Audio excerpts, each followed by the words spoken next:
Dua pertandingan besar telah digelar. Empat klub terbaik Eropa saling berhadapan di babak semifinal Liga Champions musim 2024-2025. Tidak ada pesta gol sepihak. Tidak ada dominasi yang mutlak. Yang ada hanyalah ketegangan, strategi, dan drama khas malam Eropa. Arsenal takluk di kandang sendiri dari Paris Saint-Germain, sedangkan Barcelona dan Inter Milan menyajikan duel sengit yang berakhir imbang penuh gol. Inilah ringkasan lengkap leg pertama semifinal Liga Champions UEFA 2025. Babak semifinal pertama mempertemukan Arsenal yang tampil luar biasa sepanjang musim ini di Premier League, melawan Paris Saint-Germain yang kini menjadi raksasa bertabur bintang generasi baru. Bermain di Emirates Stadium, Arsenal tampil percaya diri di awal pertandingan. Suporter memadati stadion dengan harapan besar.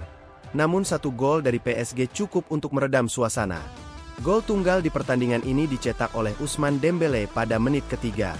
Memanfaatkan umpan tarik dari Fichak Kvaratskhelia, Dembélé menyambar bola dengan kaki kiri, mengarahkan ke pojok bawah gawang yang tak mampu dijangkau David Raya. Arsenal sebenarnya punya sejumlah peluang emas. Pada babak pertama, Bukayo Saka nyaris mencetak gol setelah melakukan cut inside ke kiri, namun tendangannya masih bisa ditepis oleh Gianluigi Donnarumma. Di babak kedua, Gabriel Jesus yang masuk menggantikan Havertz juga gagal memaksimalkan umpan silang Trossard di menit ke-74. Salah satu momen paling menegangkan adalah ketika wasit sempat meninjau VAR pada menit ke-88 usai benturan antara Declan Rice dan Vitinha di kotak penalti PSG. Namun setelah peninjauan ulang, tidak ada pelanggaran yang diberikan. Keputusan yang menuai protes keras dari para pemain Arsenal dan bahkan pelatih Mikel Arteta yang terlihat frustrasi di pinggir lapangan. Di sisi lain, PSG bermain sangat disiplin. Pelatih Luis Enrique mengatur timnya dengan pendekatan pragmatis. Ia menurunkan 3 gelandang tengah yang bekerja keras untuk memutus distribusi bola Arsenal. Pemain seperti Vitinha dan Fabian Ruiz menjadi kunci pengganggu lini tengah The Gunners. Donnarumma pun tampil solid di bawah mistar dengan beberapa penyelamatan penting. Skor 1-0 untuk PSG bertahan hingga peluit akhir. Kemenangan ini sangat berharga bagi tim ibu kota Prancis karena diraih di laga tandang. Namun Arsenal belum habis. Mereka akan datang ke Paris dengan semangat membalikkan keadaan. Namun, perhatian publik tidak hanya tertuju pada hasil pertandingan. Tifo yang ditampilkan oleh Arsenal sebelum kick-off menjadi bahan perbincangan dan kritik.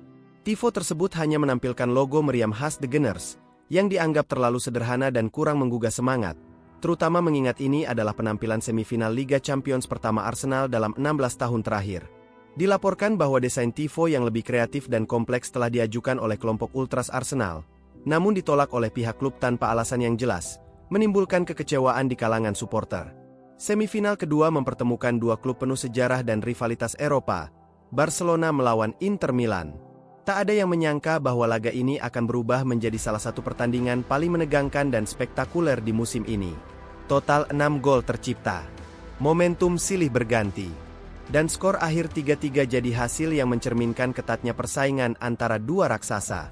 Salah satu momen paling menonjol dalam pertandingan ini adalah aksi solo run dari Lamine Yamal, pemain muda berusia 17 tahun milik Barcelona.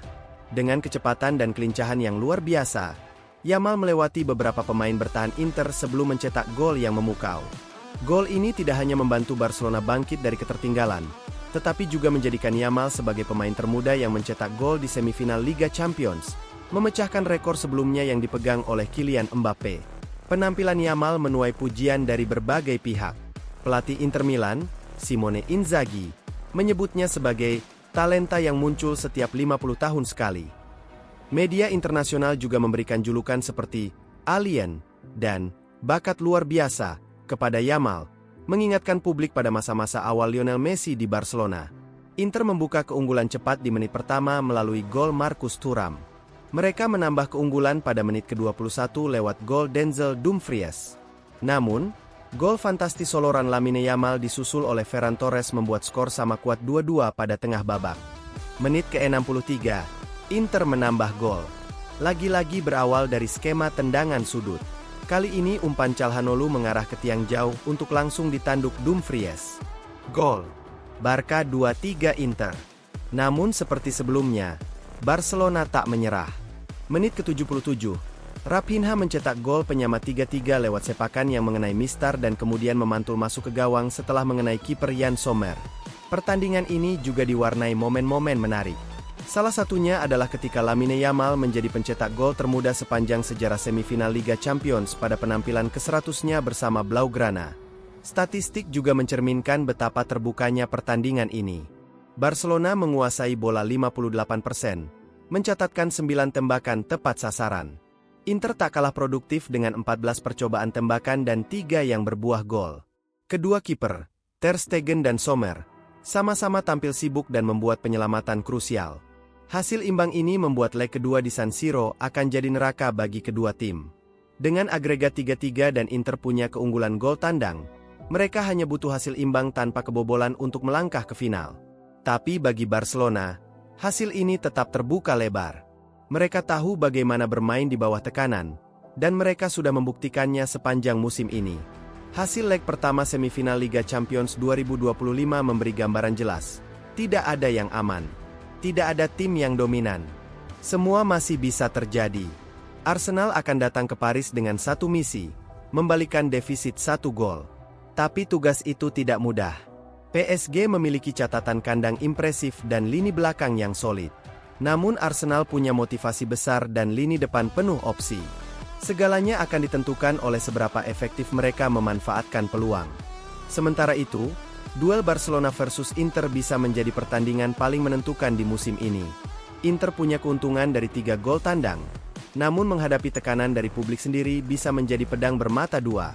Barca yang datang sebagai underdog mungkin justru tampil lebih lepas. Dan jangan lupa, siapapun yang lolos dari laga ini, punya mentalitas juara yang siap dibawa ke partai final. Dengan hasil ini, PSG membawa modal berharga ke leg kedua di Paris, sementara Arsenal harus bekerja keras untuk membalikan keadaan. Di sisi lain, Barcelona dan Inter Milan akan melanjutkan pertarungan mereka di Milan dengan agregat imbang, menjanjikan laga seru lainnya. Performa luar biasa Lamine Yamal menjadi sorotan utama, menandai kemungkinan lahirnya bintang besar baru di dunia sepak bola. 2 semifinal, 2 cerita berbeda, tapi satu benang merah yang sama. Sepak bola Eropa masih menyimpan kejutan, drama, dan kemegahan yang sulit ditandingi. Di London, Arsenal kembali tersandung di langkah terakhir. Gol cepat Dembele dan Villar yang menganulir gol Mkhitaryan jadi pukulan telak bagi The Gunners, sementara tifonya, yang seharusnya menjadi lambang kebanggaan, malah jadi bahan olokan. Mimpi mereka masih hidup, tapi jalan menuju Paris kini lebih sempit dari yang dibayangkan. Sementara itu di Barcelona, dunia menyaksikan kelahiran bintang baru. Lamine Yamal bukan sekadar talenta, dia adalah simbol masa depan. Dalam usia 17 tahun, ia menunjukkan ketenangan, kecepatan, dan keberanian yang tak wajar untuk usianya. Gol solonya bukan hanya menyelamatkan Barca, tapi mungkin juga membuka lembaran baru dalam sejarah Blaugrana, yang masih mencari pewaris sejati dari sang Mesiah, Lionel Messi. Kini, kita bersiap menyongsong leg kedua. Apakah Arsenal mampu bangkit di Parc des Princes? Apakah Yamal akan terus menulis legenda barunya di Milan? Yang pasti, panggung Liga Champions masih menyimpan bab terakhir yang belum terungkap.